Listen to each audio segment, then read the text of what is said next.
nessa discussão sobre o que é essencial para o Brasil, é essencial discutir uma palavra: disparidade.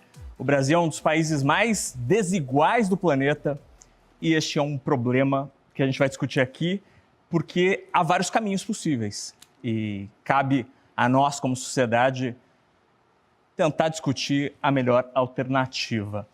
A gente tem 4 convidados absolutamente diferentes e que vão trazer pontos de vistas muito interessantes, eu tenho certeza. Eu começo a nossa conversa com a Neca Setúbal. Neca, obrigado por participar aqui do Fórum da CNN. Como é que você é essencial para tentar reduzir as desigualdades do Brasil? Obrigada, estar aqui é uma honra. Eu tenho certeza que cada um de nós, como cidadão, tem um papel a cumprir, tem uma responsabilidade na sociedade hoje, né? A gente está vivendo uma crise sem precedentes no Brasil e no mundo, mas é uma oportunidade também. Embora seja um jargão falar que toda crise é uma oportunidade, eu acho que o meu papel é um papel do lugar da filantropia, de uma fundação familiar que atua apoiando as periferias do Brasil, e eu tenho certeza que a filantropia ela pode ter um papel muito importante, especialmente articulada com os outros setores, sabe? Eu acho que hoje as fronteiras são muito mais tênues e a gente tem que se articular com a academia, com o mercado, com as empresas, com os negócios de impacto. Então, eu acho que todo esse conjunto de atores da sociedade hoje, eles podem fazer a diferença para a gente dar um salto em relação a ter um país mais igual, mais digno, né? E onde as periferias e as comunidades que estão nas periferias, elas possam estar sendo incluídas de uma forma produtiva e na geração de renda no Brasil hoje. Muito bem. Falando em inclusão, Amanda, como é que você e o Banco da Maré conseguem ajudar a reduzir as desigualdades brasileiras? Obrigada, Fernanda. É um prazer estar aqui com vocês hoje. E quando a gente fala de disparidade social, econômica, uma palavra que é muito central nessa discussão é o acesso. E é isso que o Banco Maré faz desde o início, em 2017. A gente se preocupa muito em possibilitar o acesso a serviços financeiros básicos, como transferências, pagamentos, enfim, uma série de instrumentos de crescimento que o mundo das finanças proporciona e que muitas vezes não chega na ponta. Então, o Banco Maré nasceu com essa visão, com esse propósito, e a gente está entendendo cada vez mais que a nossa posição dentro das comunidades é uma posição de ser um agente de transformação para muito além de serviços financeiros, para promover uma inclusão produtiva, que, como a Neca estava falando, é super importante. Então, além de serviços financeiros, que outras possibilidades, que outras oportunidades eu consigo ser ponte para oferecer para uma população que muitas vezes é tão marginalizada e fica de fora de discussões tão importantes. Então, é esse nosso papel. Amanda ajuda no acesso aos serviços e Thiago Nigro ajuda na informação. Thiago, como você ajuda e qual é o seu esforço para tentar reduzir as desigualdades no Brasil? Muito bom. Os meus esforços, na verdade, na Kagawa, não são necessariamente para reduzir a desigualdade, eles são para reduzir a pobreza e para melhorar o aspecto de vida de todas as classes, né? Quem não tem dinheiro e quem tem. E para mim, o que eu acredito que me torna, de certa forma, essencial para o Brasil é porque eu me comprometi com uma missão de transformação educacional de longo prazo no mundo das finanças, né? A gente não tem educação financeira nas escolas como seria legal ter, né? Como a gente gostaria que os nossos filhos aprendessem. A gente muitas vezes não tem em casa e a culpa não é dos nossos pais, porque eles também não tiveram. A gente tem muitos incentivos do próprio governo, de empresas e de todo mundo para que a gente consuma o tempo todo. Então, o objetivo não é que a gente poupe o nosso capital, né? Ou invista. Então, a minha missão aqui é transformar a educação financeira no longo prazo. Eu sei que é algo que eu vou morrer sem ter conseguido transformar o Brasil inteiro, mas eu sei que eu vou deixar o Brasil um pouquinho melhor do que eu recebi quando eu cheguei, né? Então, o meu compromisso é com a educação financeira, né? Ajudando um pouco mais com investimentos, com finanças pessoais e com negócios, né? Eu sei que eu não estou sozinho nessa. Eu sei que tem o Murilo me ajudando pra caramba, eu ajudando o Murilo, né? E não só nós, temos vários outros produtores de conteúdo, instituições como a da Neca, Amanda. Então, espero que eu possa contribuir com essa missão na Kagawa. Muito bem. Murilo, você é a prova de que informação e acesso transformam e reduzem disparidades? Sem dúvida, eu digo que a partir do momento que eu tive o conhecimento, né, mesmo que no início seja básico relacionado à educação financeira e investimentos, a minha cabeça e ao longo desse processo a minha vida foi se transformando. Então hoje, com o Favelado Investidor, eu vejo justamente pegar esse conhecimento que eu tenho e compartilhar com o público de favela, de periferia, para que eles também tenham esse conhecimento e que mudem ali, muitas vezes, questão de hábitos, questões de mentalidade relacionada ao dinheiro e que acreditar que é possível sim sair da pobreza no médio e longo prazo, acumulando o dinheiro dele, dando um maior conforto ali para a família, né? Tendo ali uma maior organização financeira relacionada a compras dentro de casa e assim conseguir realizar seus sonhos, seja a sua casa própria, seu carro e viagens que o dinheiro consegue proporcionar. Muito bem, acho que a gente pode começar a tentar esmiuçar e tentar encontrar caminhos para que esse objetivo seja concretizado. Neca, a senhora mencionou a filantropia como sendo um caminho. A filantropia é um caminho para qual objetivo? A educação é este instrumento efetivo para reduzir as desigualdades? No que a filantropia deveria se debruçar para o Brasil de hoje?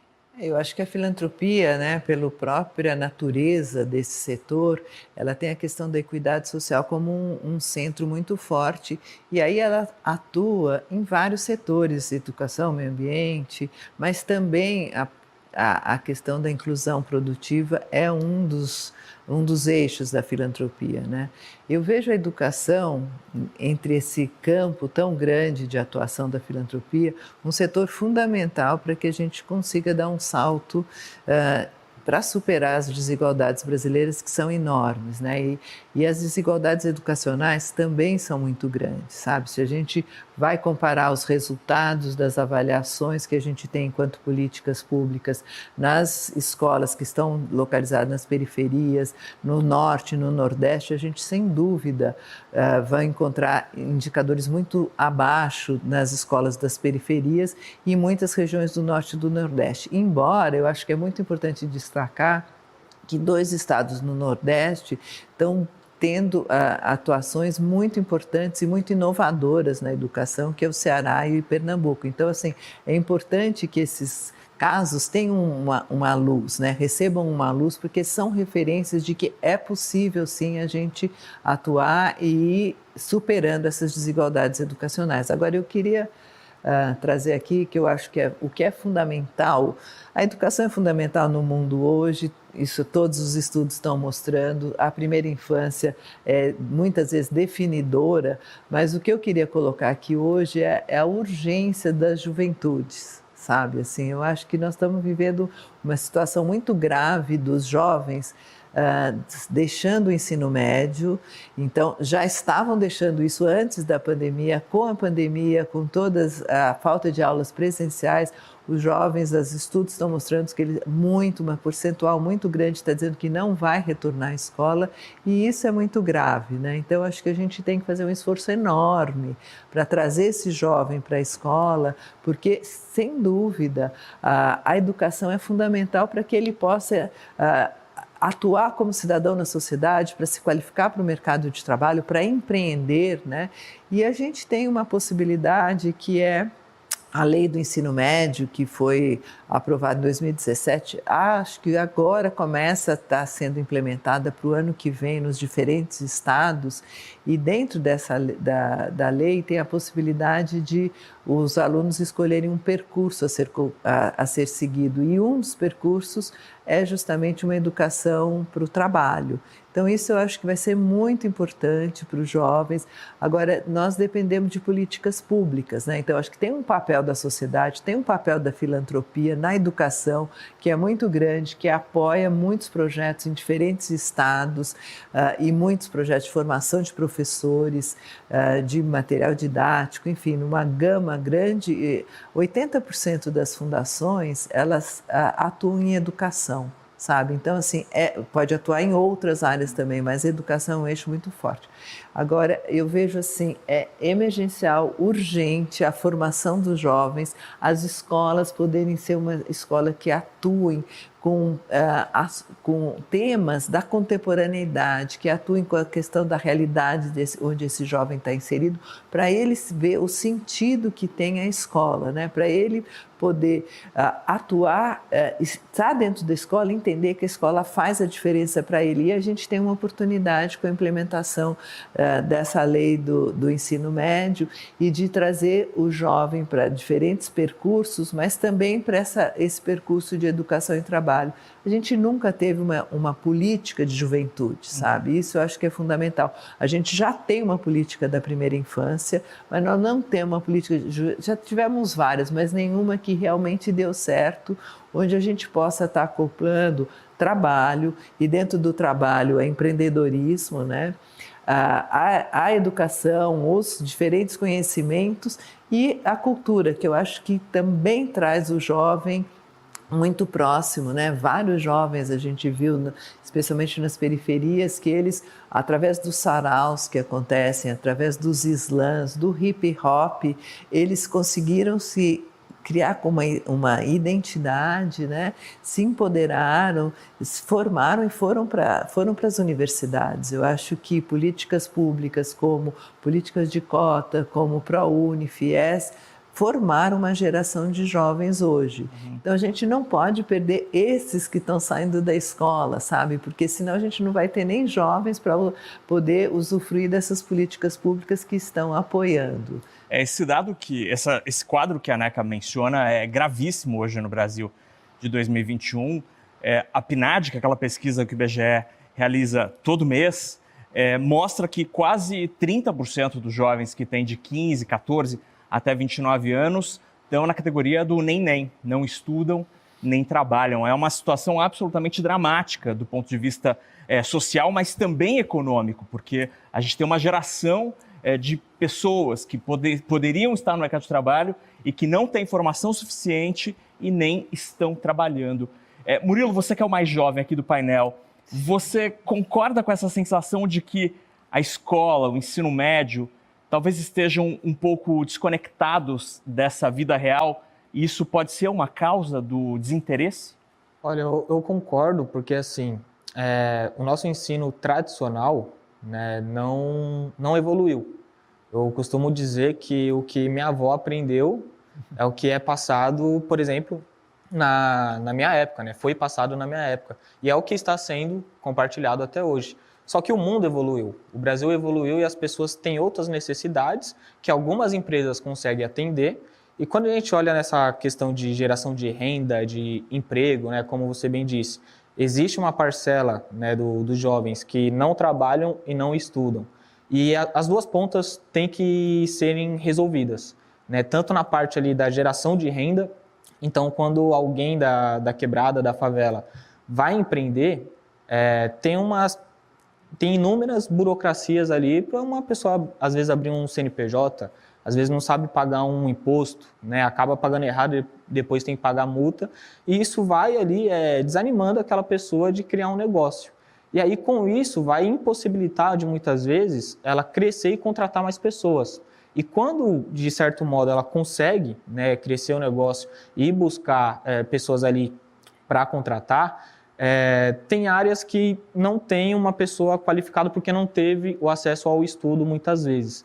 E porque lá atrás, no ensino tradicional, não houve nenhuma evolução. Então, hoje eu considero que tem que atacar esses dois tipos de problemas. Na questão da educação, para a pessoa se qualificar, muitas pessoas não sabem mexer nem no Excel básico, né? E hoje, quando a gente olha no mundo corporativo, é basicamente fundamental ter esse conhecimento. E essa pessoa não consegue evoluir e é impossibilitada de arrumar um emprego no futuro. Então, na minha opinião, hoje quando eu falo, por exemplo, de educação financeira, investimentos, eu já tive depoimentos de pessoas que me acompanham na internet, nas redes sociais, que conseguiram um trabalho, às vezes, numa corretora, num primeiro cargo, e depois começa a entrar numa faculdade, por aí vai. E é um conteúdo que agora o MEC abriu a cabeça para ser ensinado nas escolas, né? E eu costumo dizer que o dinheiro ele vai estar presente na nossa vida desde o momento que nós nascemos até o momento que nós iremos falecer.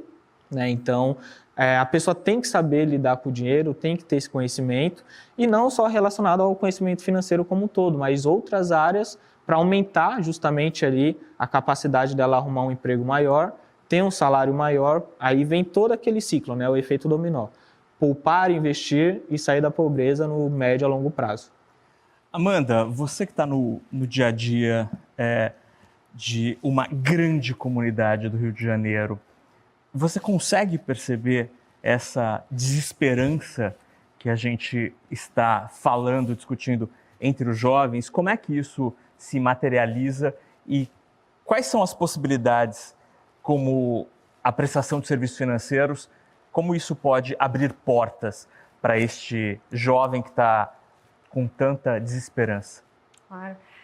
Consigo, sim, é bem perceptível, principalmente nesses últimos meses, com toda essa situação da pandemia, muitas dificuldades, muitos obstáculos que as pessoas jovens têm enfrentado para conseguir emprego, para conseguir oportunidades de renda, para conseguir oportunidades de estudo. Então, assim, é claro que isso gera um desânimo. Mas a gente vê também, por outro lado, uma massa muito grande de jovens querendo empreender, como o Murilo falou, querendo tocar o próprio negócio, querendo informação, querendo suporte, e muitas vezes esse suporte não chega, né? É difícil de encontrar ou é muito caro. E a informação também ela tem 2 pontos, né? A gente está vivendo numa era de muita informação. E é preciso saber filtrar também a informação de qualidade, a informação que mais tem a ver com o caso de cada um. Então, grande parte dos nossos projetos nesse sentido tem sido esforços para conseguir fazer com que essa orientação chegue de uma maneira bacana, para que esse jovem consiga entender como tirar um MEI, como regularizar um MEI, como pegar um microcrédito de forma consciente, de forma sustentável, ou então fazer parcerias com o mercado, com empresas que queiram atuar nessa área para oferecer bolsas de estudo, oportunidades de curso. Então, é um grande esforço conjunto de construir pontes para que essas oportunidades cheguem e para que esses jovens consigam ter as ferramentas para atingir seu grande potencial e sair, não enfrentar tanto essa era do desânimo que, enfim, o contexto das periferias, das dificuldades que a gente encontra, tanto colocam no caminho das pessoas, né? Tiago, você trata com muita facilidade da formação e do empreendedorismo. Empreender é tentar construir uma ponte mais rápida com uma vida que talvez a formação escolar clássica hoje não dê muito sentido para o jovem? Ou seja, você atribui um valor, um propósito naquilo e para o jovem fica mais fácil entender que aquele esforço vai se tornar vai gerar um fruto para ele mesmo? Olha, eu acho que empreender pode ser um caminho mais rápido, mas ele também pode ser o caminho mais rápido para você quebrar a cara, né? Então, ele com certeza vai ser mais rápido para alguma direção. E o problema é que a maior chance é de que você quebre a cara, de fato, por vários motivos. E a gente falou, acho que o principal deles, que é o fato de a gente nunca ter nenhum tipo de contato com isso até de começar a empreender, de fato. E no Brasil, a maioria das vezes que a gente começa a empreender é por uma questão de necessidade e obrigação, não por uma questão de opção e decisão, né? E eu acho muito complicado o nosso sistema de ensino hoje, porque ele realmente é muito retrógrado, de certa forma, né? Eu acho que o excesso de burocracia que a gente tem hoje para evoluir, desenvolver e transformar o ensino tradicional é muito grande, né? E a consequência disso é que a gente passa muito tempo se formando para algo que, na ponta, quando a gente terminou de estudar e está se coroando, já é algo que tem pouco valor de mercado. E que os próprios empreendedores já não veem tanto valor assim para contratar essas pessoas. E se as pessoas forem empreender, elas já não sabem o que é preciso porque nunca aprenderam isso, nunca tiveram contato. Então, acho que um dos maiores problemas do ensino hoje é você não se preparar para o que virá na economia. Você se prepara para o que está hoje. Só que como você se prepara para o que está e cada dia as coisas evoluem mais rápido, o que está hoje vai virar passado quando você chegar no seu ponto de formação, tá? E hoje, eu vi uma pesquisa recente em que 40% do que as pessoas estão estudando hoje vai sumir em 5 anos. E as pessoas estão se formando em escolas, em universidades, em lugares que vão demorar muito, né, para ter algum resultado.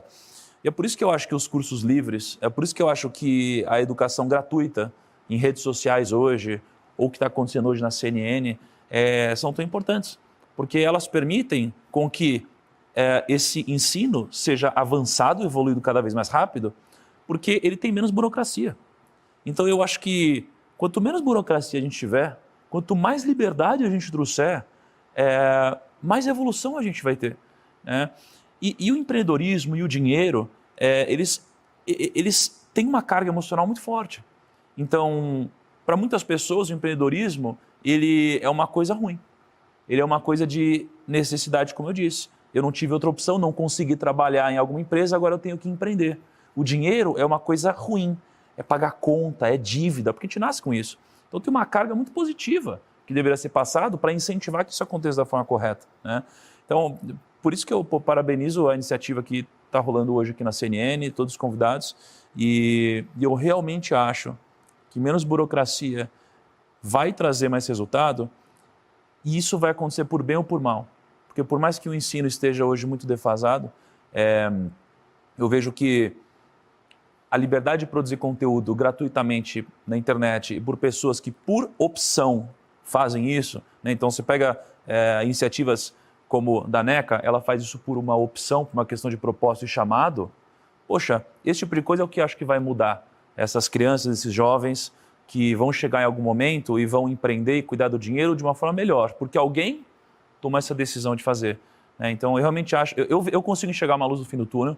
Eu sou uma pessoa otimista, às vezes um pouco inocente no meu otimismo, mas eu realmente acredito que a gente vai evoluir nos próximos anos.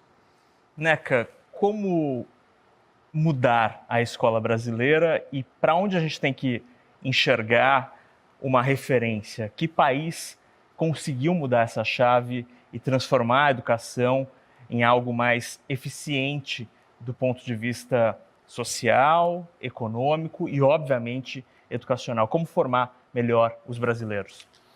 Bom, acho que a gente tem várias referências no mundo, né?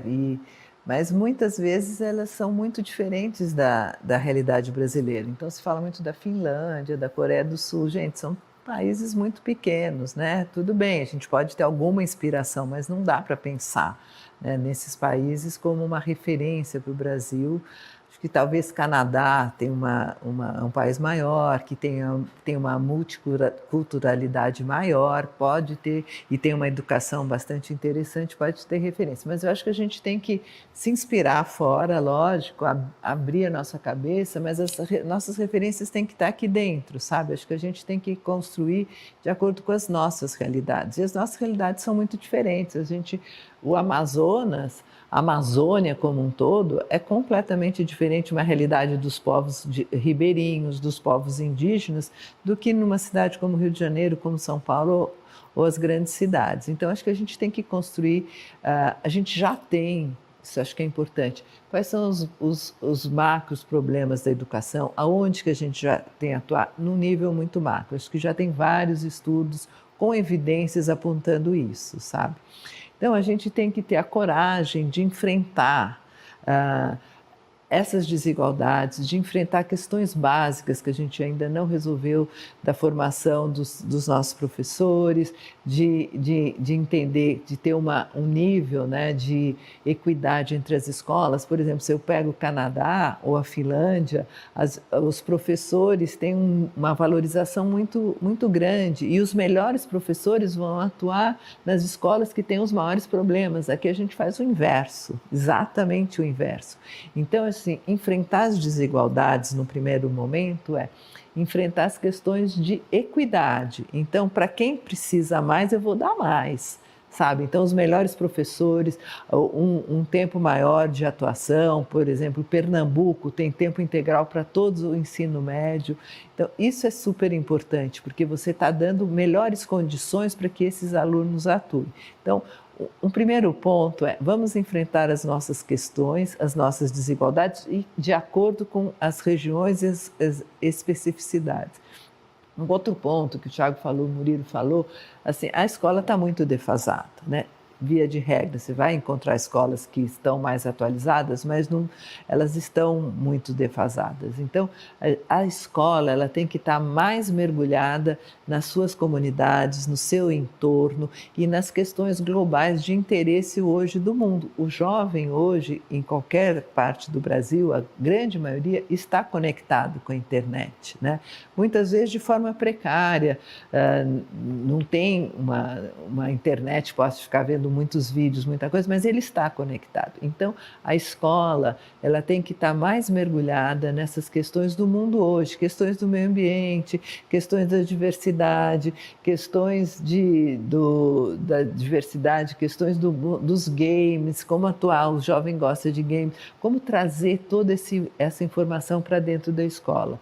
E eu acho que a gente já tem no Brasil, por isso que eu falo, referências onde, por exemplo, no ensino médio, você tem uma disciplina, vamos chamar assim, sobre projeto de vida, sobre atuação nas comunidades. Então, assim, existem referências que estão mostrando que esse olhar para a comunidade, onde o jovem pode fazer um projeto que ele vá melhorar a sua comunidade, que ele vá fazer a diferença, ou pensar qual é o projeto de vida dele, né? Muitas vezes ele nem pensa nisso. Tem um filme que eu gosto muito do título, que é um filme sobre estudantes do ensino médio que fala Nunca Me Sonharam, e é um depoimento do jovem falando: meu pai nunca me sonhou como engenheiro, como médico, como artista, sabe? Então, esse jovem, ele precisa sonhar, e a escola precisa estar mergulhada no mundo hoje e na comunidade onde ela está atuando, para ela trazer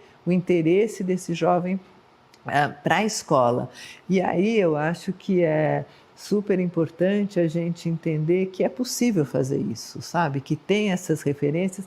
E por último, eu queria colocar que a pandemia trouxe de uma forma muito forte a questão das desigualdades, as questões todas difíceis e dramáticas que o país enfrenta, mas ela também aproximou os pais das escolas, porque as escolas tiveram que conversar com os pais para, de alguma forma, ou mandar um material, ou fazer um ensino à distância, que teve toda a precariedade da falta de internet e de equipamentos para essas comunidades, mas as escolas se aproximaram dos pais. Muitas vezes os professores foram até as casas dos pais. Muitas comunidades criaram coletivos que, por exemplo, lá no Jardim La Pena, onde a Fundação Tite Setúbal atua, tem um coletivo que a própria comunidade criou e a gente apoia, que elas se chamam só de mulheres guardiãs da comunidade. E elas hoje são 100 mulheres, mais de 100, acho que já são 120, começaram com 8, e elas fazem distribuem cesta básica e tudo, mas as informações sobre a Covid e a ponte da escola com as famílias. Então, isso eu acho que foi uma oportunidade para a escola estar mais próxima das famílias, mais próximas dos seus alunos, das suas crianças, dos seus adolescentes, e por isso eu acho que é uma oportunidade para ela poder trazer isso para dentro e entender que, como o Murilo e o Thiago falaram, esse currículo tem que estar mais atualizado, tem que estar próximo da realidade das crianças, dos jovens, e tem que estar próximo das questões contemporâneas do mundo hoje, que todos os jovens estão preocupados, ou estão atuando, ou estão dialogando, né? Falta propósito e aplicação para a educação. Falta, mas eu acho que falta. Todo político fala que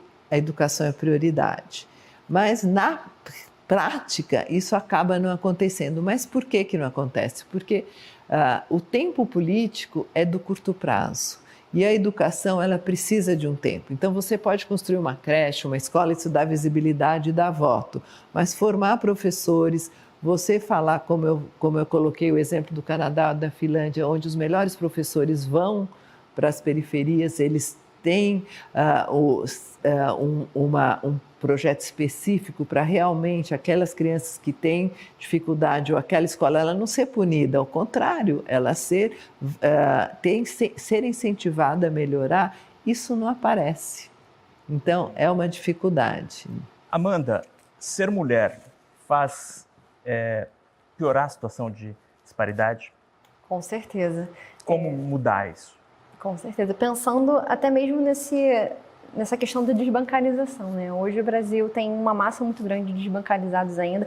Claro que isso vem sendo reduzido. O auxílio emergencial, por exemplo, teve um impacto significativo. Muitas pessoas criaram contas, muitas pessoas se inseriram nesse meio digital. Mas quando a gente olha, por exemplo, nesse recorte, a grande maioria dos desbancarizados e dos subbancarizados são mulheres de 18 a 29 anos nesse contexto de periferia. Então, tem ainda um caminho muito grande para se percorrer. E eu acho que a gente ainda está, como o Thiago falou, também sou muito otimista, eu também vejo grandes avanços, mas precisa se debater, precisa se falar sobre isso, a gente precisa criar mecanismos de equidade, porque a questão nesse sentido em específico não é igualdade, né, que como a gente costuma tratar, é olhar para as necessidades de cada um, tratando especificamente da forma que precisa. Então, os caminhos para a gente conseguir reduzir essas disparidades é justamente ter esse olhar mais cuidadoso e entender que, sim, ser mulher no Brasil, ser mulher, não só no Brasil, na América Latina, em diversos outros países do mundo, é um fator que agrava as disparidades econômicas, sociais, de acesso a emprego, de acesso a oportunidades. Isso precisa ser tratado, precisa ser debatido com um olhar de equidade. Muito bem. Murilo, ser da quebrada ou sofrer racismo, isso piora a desigualdade? E como melhorar? Olha, eu acho que, sem dúvida, é uma barreira, né, que deve ser enfrentada todos os dias. Então, alguém que nasceu na comunidade, vive lá, desde o momento que acorda, eu não digo que mata um leão por dia, mata 10 leões, uns 2 elefantes e ainda tem uma girafa lá no final para atrapalhar o caminho. Só que nós devemos entender isso, que, infelizmente, o mundo por si só ele é injusto e nós não devemos ficar nos lamentando por essa situação, e sim olhar o problema e olhar, eu tenho que resolver isso daqui. Eu não estou satisfeito com a minha condição, onde eu moro, com a situação da minha família, e eu quero dar um conforto melhor, né, às pessoas ao meu redor. E diante disso, eu lembro que quando eu acordava lá às 5 horas da manhã para ir para o trabalho, trabalhava no centro de São Paulo, tinha um percurso de 3 horas até chegar lá. Tinha pessoas, né, que era da mesma empresa e que 20 minutos estavam lá já na empresa. E eu olhava aquilo e falava, eu tenho que me esforçar muito mais para pelo menos chegar perto dessa pessoa, né? Então, o tempo que antes eu dormia dentro de um ônibus para descansar, eu estava com o livro aberto aprendendo sobre investimentos, sobre educação financeira, sobre como montar o negócio, como que funciona todo o sistema por si só.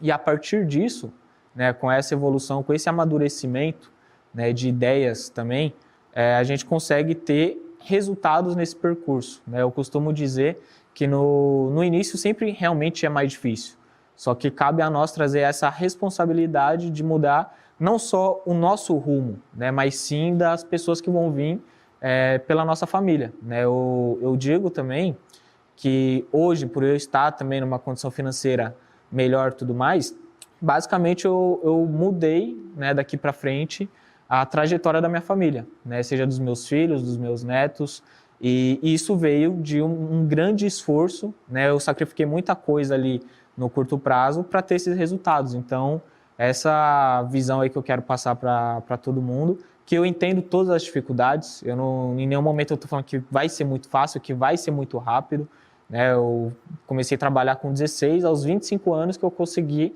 mudar de vida, vamos dizer assim.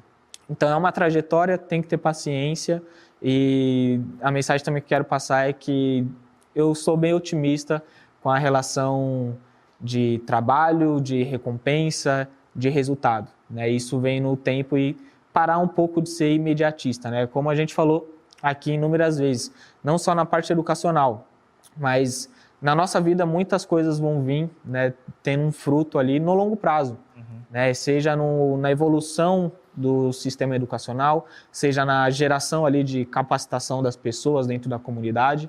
Não vai ser mês que vem, não vai ser ano que vem, é um processo que a gente tem que ser constante, todo dia buscar uma evolução ali para a melhoria de vida. Thiago, o Murilo falou uma palavra que eu acho importantíssima, paciência. A internet tenta vender a ideia, às vezes, de que tudo é muito rápido, tudo é muito instantâneo. E na internet hoje a gente tem muita ostentação, que é uma palavra que ganhou a boca das pessoas ao longo dos últimos tempos. Não são coisas que são incompatíveis, essa necessidade que a realidade mostra, que é preciso ter paciência para colher os frutos, e ao mesmo tempo aquela pressão, aquela vozinha aqui da internet dizendo: olha o carro que aquele cara tem, olha a casa que aquele cara tem, eu quero isso imediatamente. Como conciliar esses dois tempos tão diferentes? Olha, é delicado, né, Kagawa, porque, por um lado, nós como seres humanos, a gente quer tudo agora, né? A gente tem um desejo de fazer algo agora. E eu acho que grande parte do sucesso da maioria das pessoas que construíram a sua jornada está em sacrificar grandes momentos do presente, ou momentos importantes no presente, para que você colha mais o futuro. A natureza nos ensina a fazer dessa forma, né? Se você plantar uma semente, ela não vira uma árvore da noite para o dia. Não dá para uma criança nascer em um mês, né? Tem certas coisas que demandam paciência, a natureza nos mostra isso, e na vida real também é assim. O problema é, será que o erro está nas pessoas que vendem esse caminho rápido ou nas pessoas que obrigam muitas vezes o outro lado a vender que é um caminho rápido, fácil e disponível para todo mundo? Eu acho que é uma mistura de ambos. Um pouco de má intenção aqui, um pouco de ignorância, inocência e sensações humanas aqui. E esse mix é explosivo. O que eu descobri da forma mais difícil é que o imediatismo nunca vai tirar um grande resultado. Pelo contrário, para mim o curto prazo é o caminho mais rápido para enriquecer, né? Agora, a ostentação, tem um lado da ostentação que eu entendo, né? Porque como a maioria do Brasil é composta por pessoas que nunca conseguiram de fato ter grandes posses e se privaram de muitas coisas da vida inteira, elas querem os prazeres da vida, né? Elas nunca tiveram, nunca sentiram e sempre viram nos filmes, em todos os lugares, outras pessoas experimentando coisas simples, como bolacha, salgadinho, ou coisas mais complexas, como, sei lá, um carro, né? Um avião e coisa e tal, né? Então eu entendo. Por outro lado, chega uma hora que, quando de fato você chega lá financeiramente, você descobre que o dinheiro ele não é tudo, né? Por outro lado, eu também acho leviano você dizer que dinheiro não compra a felicidade. Porque se você perguntar o sonho das pessoas geralmente vai ser: eu quero dar uma educação para o meu filho, segurança para o meu filho, quero poder viajar, quero comprar um carro, quero comprar comida, quero poder ir no restaurante. Esses sonhos das pessoas podem ser realizados com o dinheiro. O problema é que o dinheiro, quando ele é tudo que você tem, ele deixa de te preencher. Porque o dinheiro não vai te comprar propósito, né? E se ele é tudo que você tem, você não tem nada, né? Você é uma pessoa pobre. O ponto é paciência, e ostentação. Eu sou uma pessoa que consegui conquistar, com o fruto do meu trabalho, uma liberdade financeira. Isso é que me permitiria comprar um carro que eu quisesse ou ter uma vida com muito mais ostentação. E eu percebo que isso daqui é um grande risco para as pessoas. Por quê? Porque quando você ama as coisas, você geralmente vira um ostentador. Você quer ter o melhor carro, o melhor tênis, o melhor avião, você quer ter tudo. Mas se você ama as coisas, você geralmente é uma pessoa que tende a usar as pessoas. Mas se você é uma pessoa que ama as coisas e usa as pessoas, é natural que você vai atrair para próximo de você pessoas que também amam as coisas e usam as pessoas e está contigo por causa das coisas que você tem. E muito em breve, em algum momento, o primeiro deslize que você der, essas pessoas vão te usar. Então isso é um grande risco, é uma grande armadilha que você traz para você mesmo. Então é importante você aprender através da própria natureza. Os princípios da natureza são os princípios da nossa vida. A gente não pode inverter a ordem, a gente não pode querer colher antes de plantar. E a paciência ela é muito importante para quem chegue lá. Até que o Murilo falou 2 vezes aqui sobre mudar a sua vida, sobre sair da quebrada e tudo mais, e ele falou coisas muito importantes, no médio e no longo prazo. Porque se você sair no curto prazo, foi um golpe de sorte. E se você ganhar pela sorte, você pode perder pelo azar. É o que geralmente acontece, né? Amanda, empreender é um caminho que a gente encontrou, a gente discutiu muito essa possibilidade como uma maneira de tentar reduzir as disparidades, mas para que o empreender gere frutos, leva tempo. Como é que uma startup como o Banco Maré ou as políticas públicas existentes hoje no Brasil dão respaldo para aquele cara, para aquela mulher que quer empreender e decidiu empreender, porque tem um longo período ali até que ele consiga, o lucro venha. Como conciliar esses dois timings tão diferentes entre o resultado do empreendimento e o tempo da mesa que precisa de um prato cheio de comida daqui a pouco? Nossa, ótima pergunta, Fernando. Empreender, ele é um caminho, mas ele não deveria ser o único caminho, como ele é para muitos brasileiros hoje em dia. Então, o papel do Banco Maré, das instituições como o Banco Maré, das políticas públicas, é justamente dar as ferramentas para que essas pessoas que estão nessa situação ou que querem, de fato, né, por opção, montar um negócio, mostrar seu talento para o mundo, e tem diversas pessoas nessas condições, conseguirem fazer isso. Porque, de novo, voltando para a palavra-chave, né, o acesso. O acesso é uma palavra muito central, porque é isso que permite que as pessoas consigam traçar seus caminhos. Então, o Banco Maré, essas instituições como um todo, têm muito essa importância de levar o conhecimento, de levar a capacitação, de trilhar os caminhos e facilitar a chegada nas ferramentas que vão permitir que essas pessoas, esses projetos e esses empreendimentos se alavanquem ao longo do tempo. Como você bem disse, a fome não espera, as necessidades não esperam, a conta de luz não espera.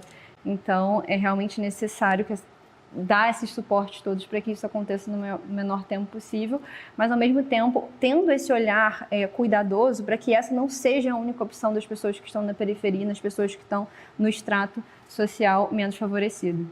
Neca, enquanto a educação não gera os frutos que a gente tanto espera e tanto almeja, que iniciativas, que políticas podem dar respaldo para essas famílias? É a renda básica universal? Então, acho bem interessante, né? Tanto o Thiago como a Amanda falaram muito dessa coisa que acho que é importantíssimo, que é o empreendedorismo ser uma opção, uma escolha, né? Então, isso faz toda a diferença.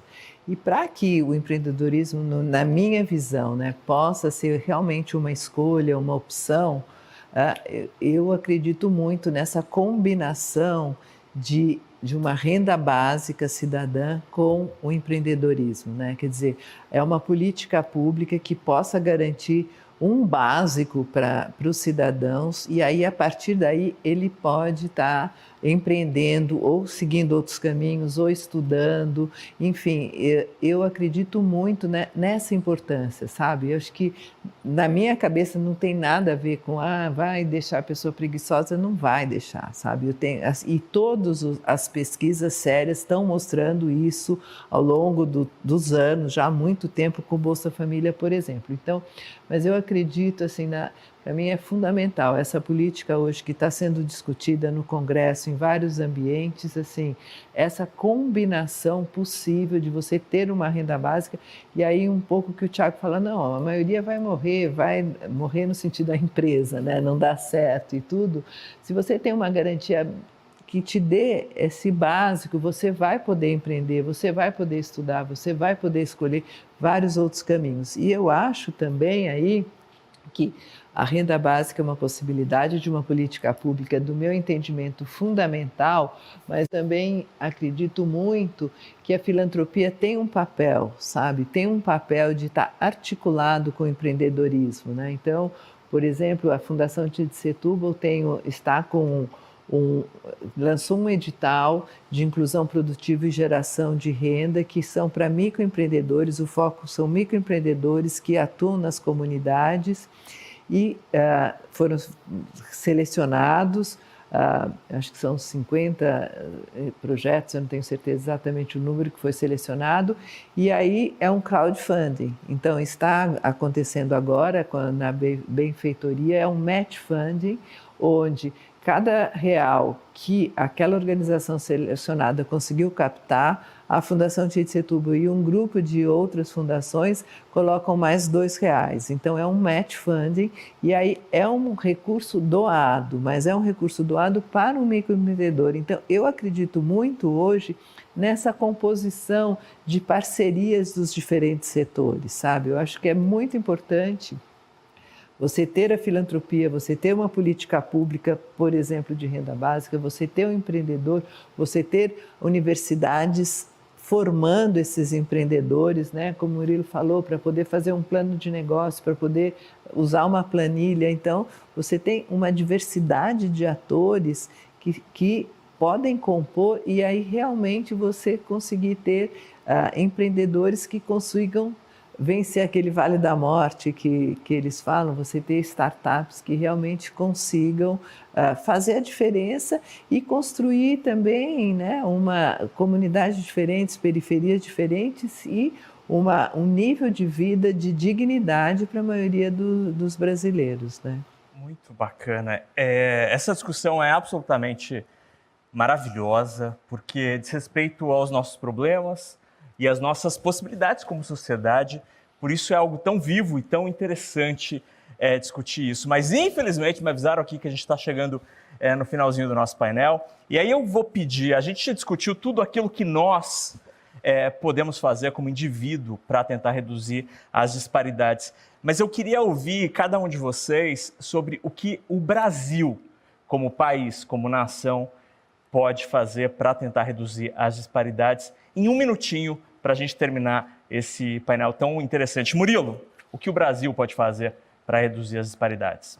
Eu acredito que nós devemos se unir mais, né? Hoje a gente vê muito relacionado à política, ideologias, cada um para o seu lado, só que todo mundo, basicamente, né, está enfrentando o mesmo problema no mesmo lugar e que muitas pessoas estão insatisfeitas, né, com a situação do país como um todo, né? Então, eu acho que nós devemos se unir para achar o problema e levar uma solução. Não ficar falando somente sobre o problema e não arrumar nenhuma solução. Então, acredito que trazendo esse consenso aí, o Brasil tende a evoluir cada vez mais, principalmente na questão econômica, em combate com a própria pandemia, na geração de renda e que cada um possa ter uma vida melhor. Amanda, o que nós, como sociedade, podemos fazer para reduzir as disparidades? Ecoando um pouco as palavras do Murilo, o primeiro passo é entender que as lutas sociais, que as disparidades que a gente enfrenta hoje enquanto sociedade são problemas coletivos. Então, no momento que a gente entende o nosso papel na coletividade, a gente traz para o nosso dia a dia, nas pequenas ações e no nosso posicionamento, ações que de fato podem modificar a vida das pessoas que estão ao nosso entorno e se cada um fizer um pouco, a gente avança muito mais. E ser muito alerta, estar atento às políticas públicas, estar atento às políticas das nossas empresas, pensando como nós, enquanto agentes econômicos e agentes sociais, podemos levar essa transformação que o nosso país tanto precisa e que vai gerar um potencial de benefício para todos nós. Tiago, o que o Brasil pode fazer? Eu acho que duas coisas. Um lado mais humano, primeiro, respeitar a regra de ouro, né, que é você se colocar no lugar do outro. Hoje tem muito ódio sendo disseminado, né, especialmente nas redes sociais. Não tem um lugar que você entra que você não vê, não são debates, né, são brigas muito ferozes, assim. Eu vejo que os idiotas, eles tentam vencer discussões e os não idiotas tentam vencer. E esse tem que ser o nosso objetivo, vencer, não ganhar uma discussão. Isso não vale nada, né? É uma questão de ego. E a segunda coisa, eu acho que a gente deve se esforçar para criar ou destruir, digamos assim, o excesso de burocracia que a gente tem, para que a gente possa incentivar de uma forma mais simples a realização de mais negócios, mais trabalho, menos complexidade. Tudo é difícil, imposto, parte jurídica, regras com funcionários, tudo é complexo. Assim, menos burocracia, mais simplicidade, mais incentivo aos negócios e acho que mais regra de ouro e menos ódio. Neca, o que a sociedade brasileira pode fazer para finalmente reduzir as disparidades?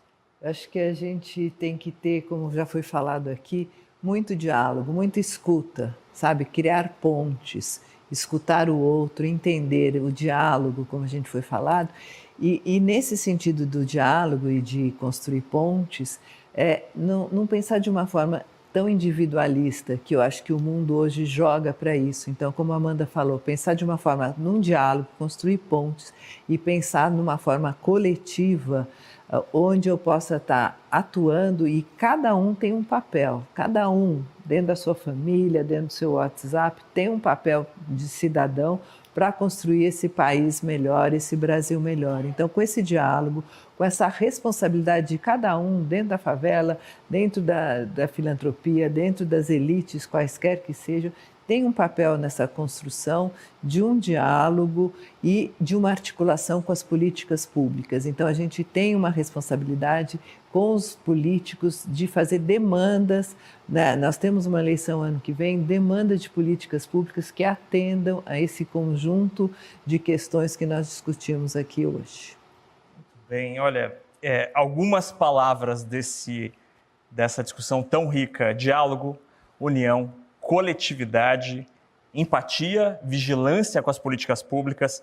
Tudo isso é necessário e alguns dos caminhos que os nossos convidados muito brilhantemente apontaram: educação com propósito, um suporte financeiro para que os brasileiros mais vulneráveis consigam se formar, consigam empreender, que o empreendedorismo seja algo por opção e não que os brasileiros sejam forçados a isso, e também muita paciência. O caminho é longo, mas a discussão aqui mostrou que a gente tem muitos caminhos e cabe a nós, como sociedade, dar o primeiro passo. Talvez esse tenha sido o primeiro passo para a gente reduzir as desigualdades. Gente, muitíssimo obrigado pela rica discussão e que o amanhã seja melhor. Obrigado. Obrigada. Obrigada.